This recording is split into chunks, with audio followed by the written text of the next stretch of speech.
So we cannot just rob money from others. We know the stock market fell recently.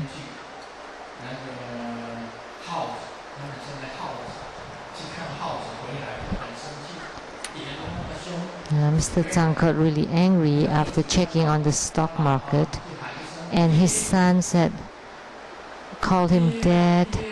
In Chinese, the one form of dad sounds like falling.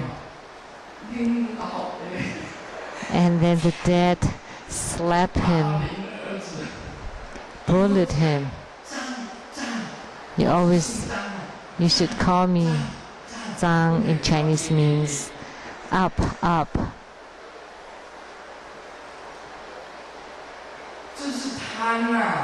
That's greed. That's poison. Stocks are also poisons.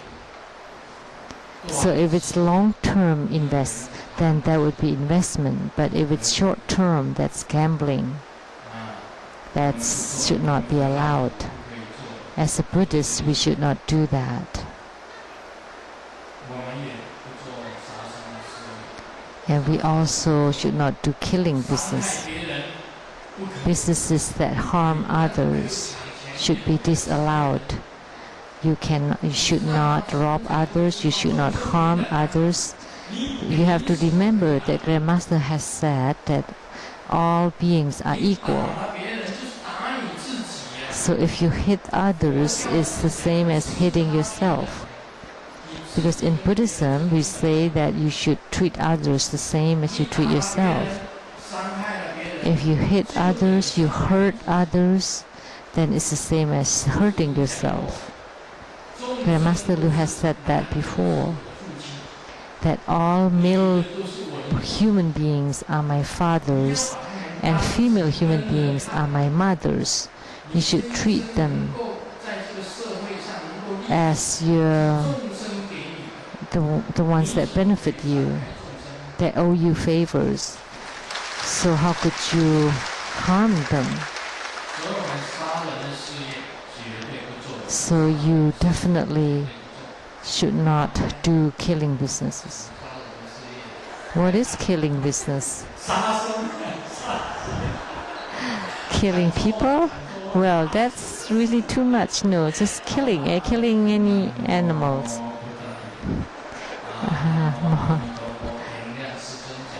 Please pardon my mistakes. It's not killing human beings, but just any killing business. Of course, you should not be a pay murderer either. Of course, there's that kind of business too. Any killing businesses should not do. Even mistreat others, bully others, harm others, hurt others, you should not do.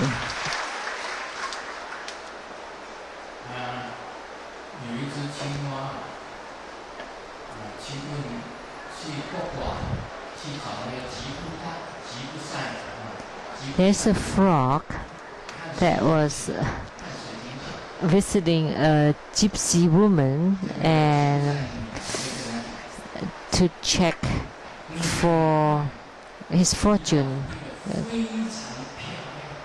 through the crystal reading, and the gypsy fortune teller told him that you would meet a really beautiful lady, and the frog was very pleased. He said, like, I'm the frog prince. And then the lady would appear, and the gypsy fortune teller checked into the crystal ball and said, no.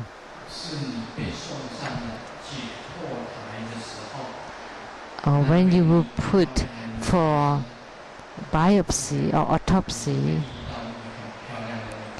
then there would be a very beautiful female student. So do you understand? Did you get my joke? So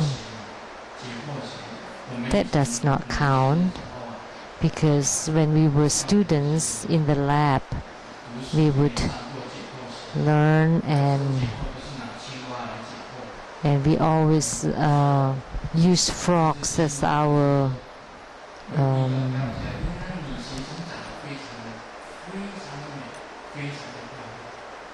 because the female students is very beautiful, and you would meet her on the surgeon table. But this is actually also a killing business.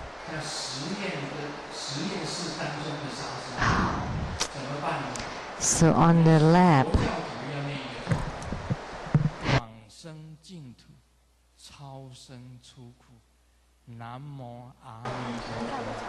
huh?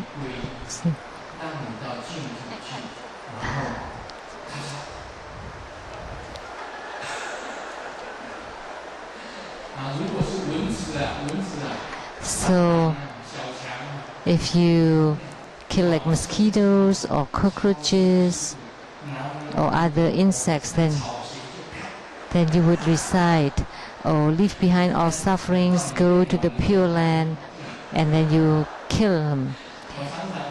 But if you recite that, then maybe they would have been gone.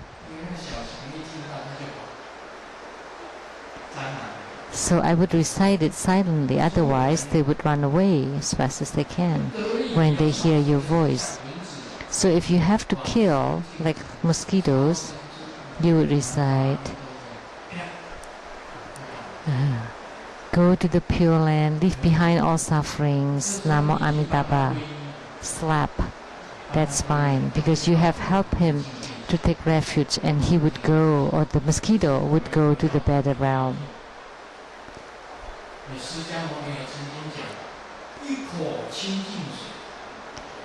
Buddha Sakyamuni have said that in a gulp of water there are thousands of lives or insects. So if you don't recite a mantra, then as if you have killed them all. Especially in ancient times, there are a lot of bacteria, there are a lot of living matters, living organisms in water. So, and also there are a lot of living organisms in our body. You should also recite mantra for them. Otherwise, we would be doing the killing. So, if you have to kill, then you have to recite mantras. So, Buddha Sakyamuni is a truly enlightened one, truly awakened one. That over 2,000 years ago, he knew already. Someone asked him, "So, how is a human being made of?"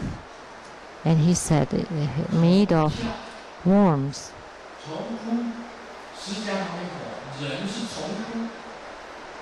Sakyamuni Buddha said that human beings are all worms, or viruses, or bacteria, whatever you call that living organism, including your blood plants. So if you say, "I'm a human being, I'm not warm," so. But what's emitted by your father or your mother, one is a long worm and one is a round worm. Do you know how many worms, or actually the sperms that were emitted by your father, and the one emitted by your mother is round and by your father is long. So you're transformed out of those worms. So human being is like a storage of worms, actually living organism. So whatever you do is actually a killing. So you think you don't kill by eating vegetarian food. That's wrong if you don't recite mantra, because even plants have lives. So if you cut on a plant or tree, then they would bleed. They also breathe in fresh air, and there's also circulation inside them. So they are living organism. So the scientists have proved that even plants have feelings. The rose plant in Seattle, I told them, grow better tomorrow, and sure, very beautiful.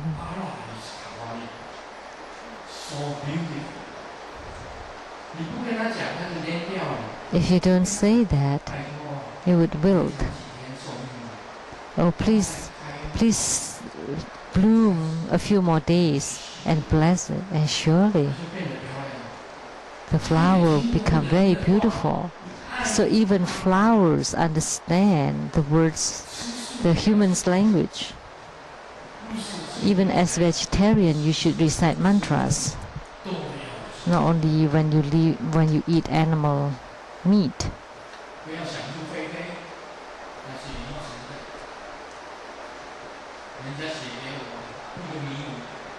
So don't be ignorant.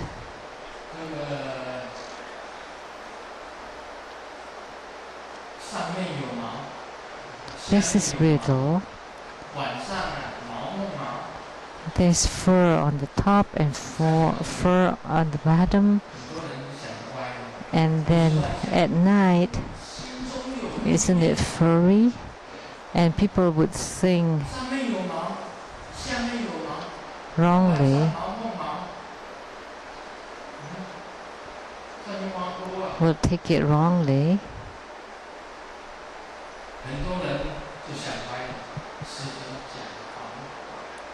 And people think that I speak dirty. Actually, it's not. It's actually the eyelashes.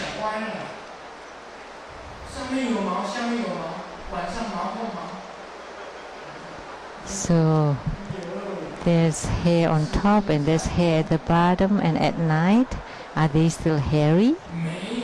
And you think it's dirty? It's not. Actually, I was talking about eyelashes.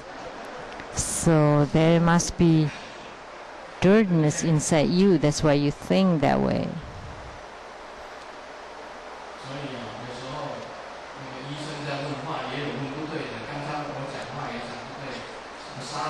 So sometimes we say the wrong words, like when I said no killing people, but actually no killing any beings. The doctor told his patient, so your life is on September 9th at 9 p.m. Oh, did you get pregnant on that time? And the lady said yes. And then the doctor asked her, what did you do at that time? That's the wrong question. So the doctor asked the woman, you got pregnant on September 9th at 9 p.m. So what did you do then? Nobody laughed. So the doctor spoke the wrong words. And of course, the woman could not answer.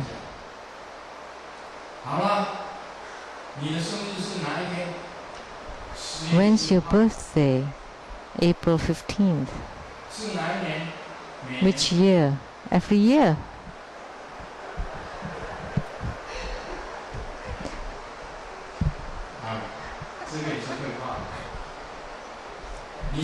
That's nonsense. When's your birthday? April 15th.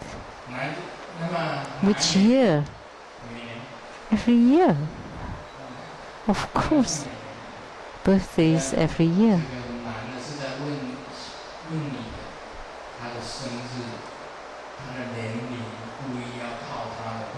He just wanted to know how old she is. but she doesn't want to let others know her age. So she said every year.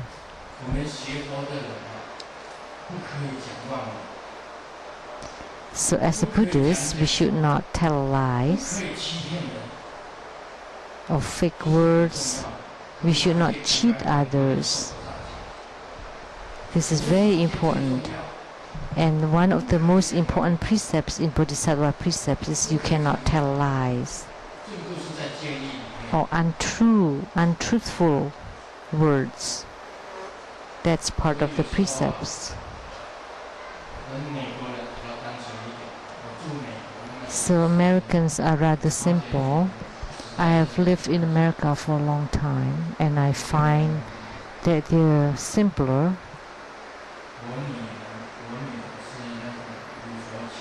My daughter is Lu Forqing Lu, and she leads the Sheng-yen Lu Foundation, and she marries to Andy, and he is American.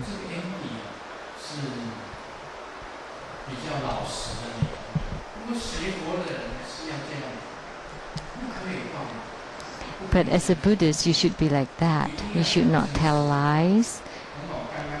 You should say You should not say false words. You should always say truthful words. You should always tell the truth.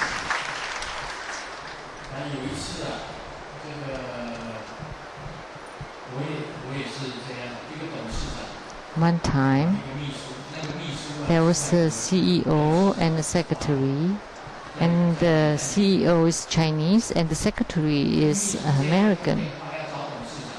And the secretary got a phone call. Someone's looking for the president, and the president said, just tell them I'm not here. And the secretary, well, but you're here. How could I say that you're not here? Because you're here. She could not say that. So she asked the president, why don't you walk out of the building? Then I can say that you're not here. But if you're here, how could I say that? So there's such an honest and upright Americans. They do exist, but not in Taiwan. If the secretary is Taiwanese, of course they would say, oh, he's not here. Even when he's right there. Taiwanese do that all the time. But as Buddhists, we should always tell the truth. Truthfulness is important. So that's why I would like to reiterate the precepts of Buddhism. Don't be greedy. Don't be angry toward any single being.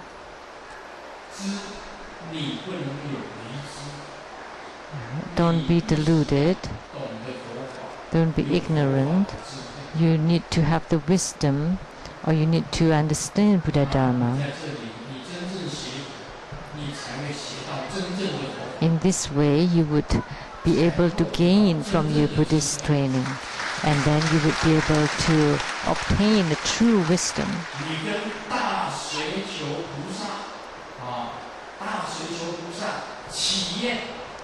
If you pray to the great wish-granting Bodhisattva,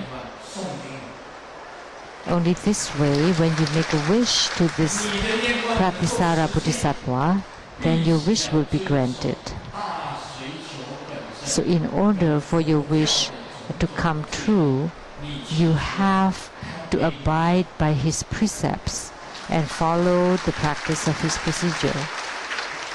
Only this way your wish will be granted. So it's not that you just ask whatever you want at whatever time you want. That's not the case. So you have to be a true Buddhist, and you have to abide by the precepts, then your wish will be granted. So that's all for today. Om Mani Padme Hum.